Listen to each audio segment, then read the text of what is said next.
Então, São João Paulo II é para nós um modelo, uma referência. Não sei se vocês já ouviram falar de um grande teólogo chamado Von Balthasar. O Von Balthasar dizia uma coisa muito interessante. Ele dizia que nós no caminho de discipulado, nós precisamos sempre ter referências e sempre ter boas referências. Então, na nossa caminhada, nós não podemos caminhar sem eleger para nós referências.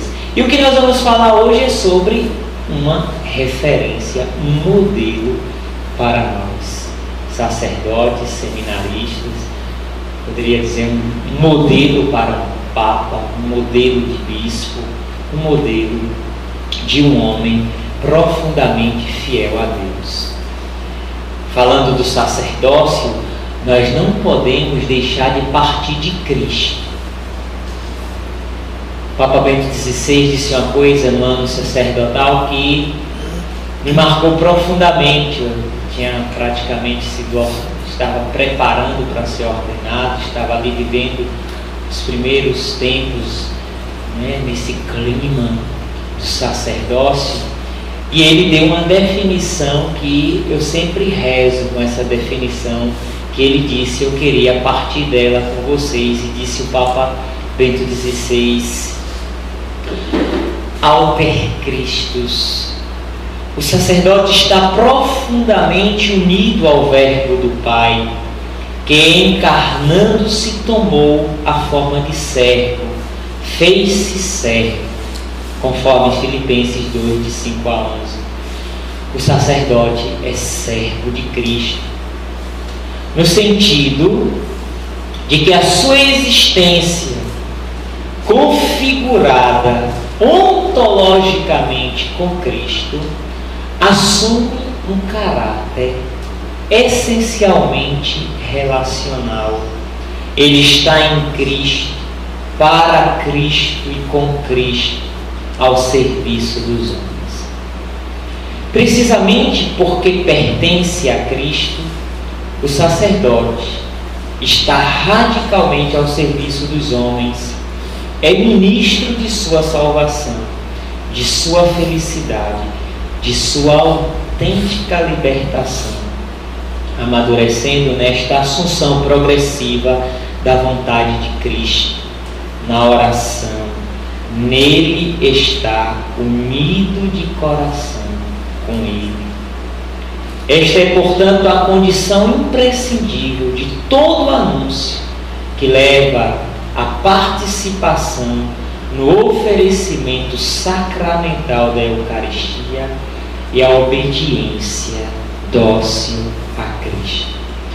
Eu gosto desta definição porque ela toca nos elementos, nós poderíamos dizer assim, fundamentais, essenciais da graça sacerdotal, do chamado sacerdotal, deste sublime chamado, como dizia o Papa João Paulo II.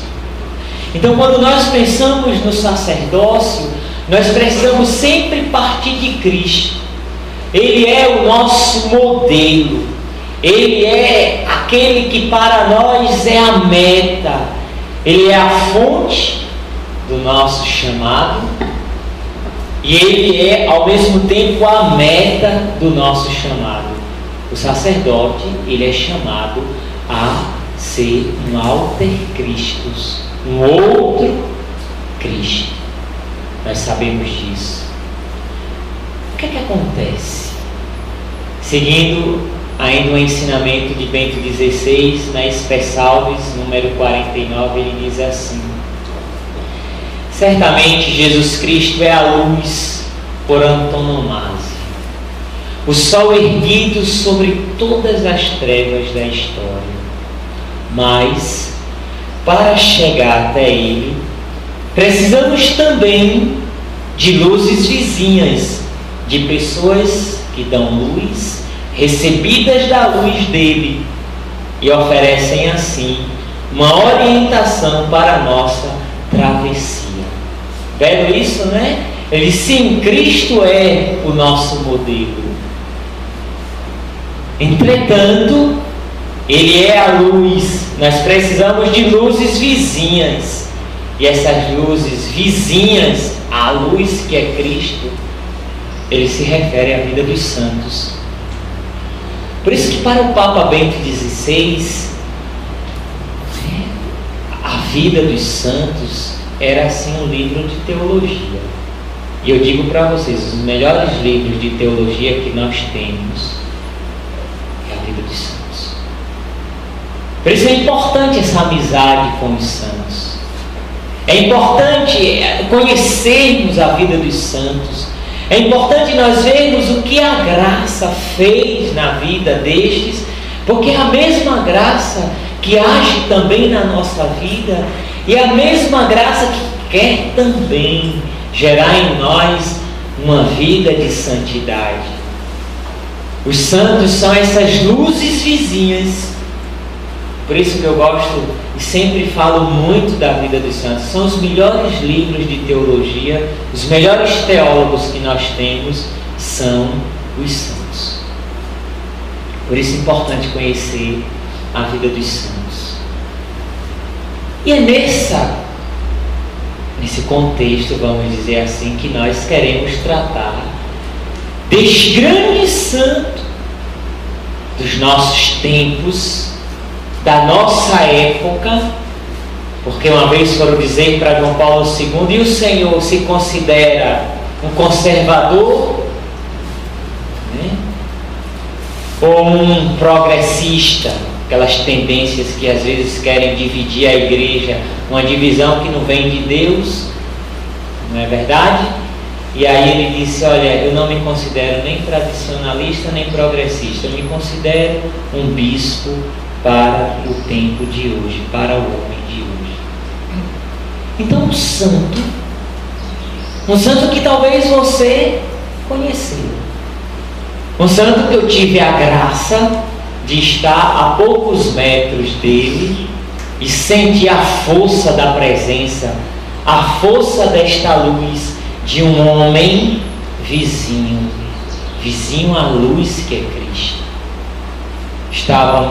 Padre Denis estava em Berna, na Suíça, no período dos nossos estudos, no encontro dele com a juventude, com seu Jornada Nacional da Juventude. E aí ele, já bem debilitado, foi se encontrar com os jovens.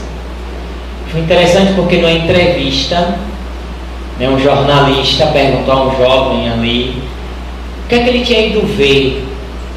E aí o jornalista, assim, com muita malícia, ele disse, que você veio ver um homem, um velhinho, um homem que não consegue nem mais se falar direito, e começou a dar, assim, com muita malícia mesmo, falar dele, do estado de João Paulo II, um homem que até baba quando vai falar em público, não consegue mais se expressar. E aí o jovem escutou, e ele perguntou, por que você veio aqui se encontrar com esse homem? E o jovem olhou e disse, porque ele é o mais forte de todos, ele é o mais forte da igreja. E aí o jornalista ficou sem reação. E qual era a força de João Paulo II? É isso que nós queremos refletir, porque de tudo que nós refletimos já nesse retiro e vamos refletir, nós encontramos na vida dele uma síntese. Porque os santos são uma síntese do Evangelho. A melhor explicação do Evangelho, a melhor tradução do Evangelho, nós encontramos na vida dos santos. Então, primeiro ponto, eu rezando, senti de partilhar com vocês, é acerca do chamado. O chamado de João Paulo II foi um chamado marcado pela surpresa de Deus, ou pelas surpresas de Deus. Nós sabemos que ele sente um chamado no momento em que as condições da época, não é verdade? nem mesmo da igreja da época eram favoráveis, no sentido de que? De perseguição, o nazismo entrando na Polônia, né, as mortes acontecendo, tanto que ele começa o seu caminho seminarístico de uma maneira clandestina. Ele começa o seu itinerário, os seus estudos já de uma forma extraordinária, mas ele não se deixa paralisar por aquela situação e dá um sim a Deus. E nós sabemos que a lógica de Deus ela é diferente da lógica humana. A lógica de Deus é diferente da lógica, da nossa lógica. Deus pensa diferente. E aí aquele jovem tinha se sentido chamado ao sacerdócio, vai procurar o bispo, insiste na sua decisão e começa o seu caminho. E aqui a gente já vê uma grande surpresa, porque começa um caminho extraordinário. Para mostrar que o caminho de formação na nossa vida não pode se limitar às estruturas. Não pode se limitar às questões exteriores a nós, mas é um caminho muito mais interior.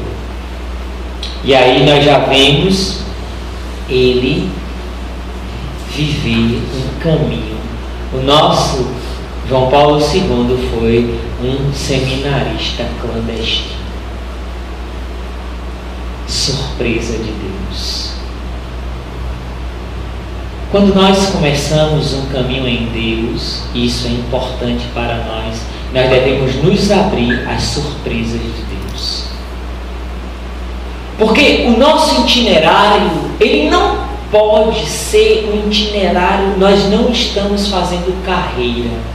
Quando você faz carreira no mundo, naturalmente você faz planos, você faz projetos, você tem metas claras, você se articula, você é o grande protagonista. E um jovem que quer fazer carreira, é importante que ele tenha aqueles planos, aquelas metas humanas, não é verdade? Mas num chamado como o nosso, nós não fazemos carreira. Nós não podemos querer definir, querer se programar. Seria um disparate, uma loucura. Né? Conheço a história, não conheci o seminarista, né? Que disse que ele, no período do seminário, ele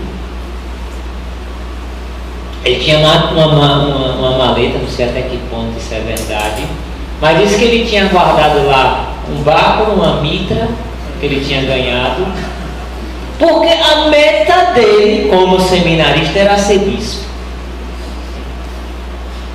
Isso na linguagem teresiana, né, de Teresa d'Ávila, ela chamaria isso de disparate. Isso é um disparate, isso é uma loucura. Porque quando nós começamos um caminho em Deus, nós precisamos nos abrir para as surpresas.